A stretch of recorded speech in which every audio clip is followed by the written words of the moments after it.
Saudi আরবে বাটা মার্কেটে আদম দালালকে গণধোলাই, প্রতারিত নাসিরনগরের যুবকদের ক্ষোভের বিস্ফোরণ। সৌদি আরবে প্রতারণার মাধ্যমে আদম ব্যবসার অভিযোগে অভিযুক্ত মাধবপুর উপজেলার বোল্লা ইউনিয়নের হারুন মিয়া পিতা ধলাই মিয়া গণধোলাইয়ের শিকার হয়েছেন। ঘটনাটি ঘটেছে 11 আগস্ট সোমবার বিকেলে সৌদি আরবের বাটা মার্কেট এলাকায়। প্রত্যক্ষদর্শী ও ভুক্তভোগীদের সূত্রে জানা যায়, হারুন মিয়া দীর্ঘদিন ধরে সৌদি আরবে ভিসা ও চাকরির প্রলোভন দেখিয়ে দেশের বিভিন্ন জেলা থেকে যুবকদের কাছ থেকে মোটা অঙ্কের টাকা হাতিয়ে নিচ্ছিলেন। শুধু ব্রাহ্মণবাড়িয়ার নাসিরনগর উপজেলারই কমপক্ষে 30 জন তার প্রতারণার শিকার হয়েছেন। ভুক্তভোগীদের মধ্যে রয়েছেন গোকর্ণ ইউনিয়নের নূরপুর গ্রামের নাইম, গুনিয়ক ইউনিয়নের চিতনা গ্রামের তোফাজ্জল, পূর্বভাগ ইউনিয়নের তাহসান আহমেদ মাসুক, চান্দের পাড়ার সেলিম এবং বুড়িশ্বর গ্রামের তাকদির।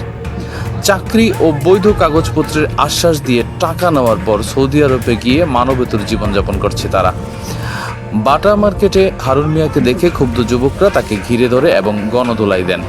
ঘটনার পর প্রবাসী বাংলাদেশিদের মাঝে ব্যাপক আলোচনা সৃষ্টি হয়। ভুক্তভোগীরা সৌদি আরবস্থ বাংলাদেশ দূতাবাস এবং বাংলাদেশ সরকারের কাছে দ্রুত এই প্রতারকের বিরুদ্ধে আইনগত ব্যবস্থা গ্রহণের দাবি জানিয়েছেন।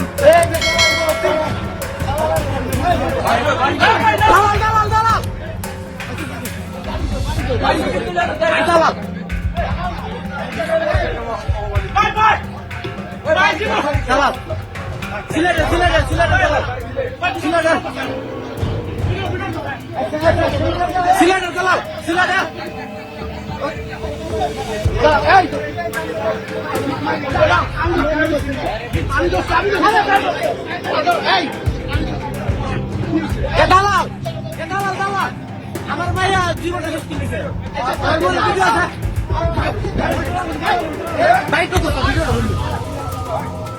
আওয়ামী লীগের দালাল বুঝতে দেশ আওয়ামী লীগ তুই যা মাদার চোখ মাদার চোখ মাদার চোখ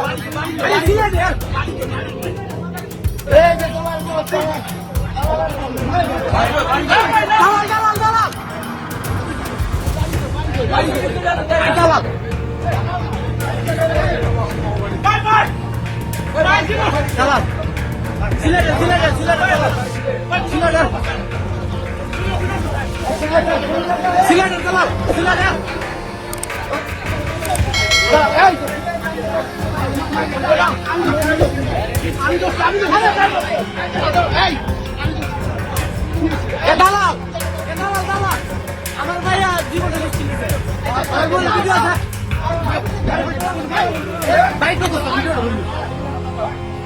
আওয়ামী লীগের দালাল বুঝতে দেশ আওয়ামী লীগ তুই যা মাদার চোখ মাদার চোখ মাদার চোখ।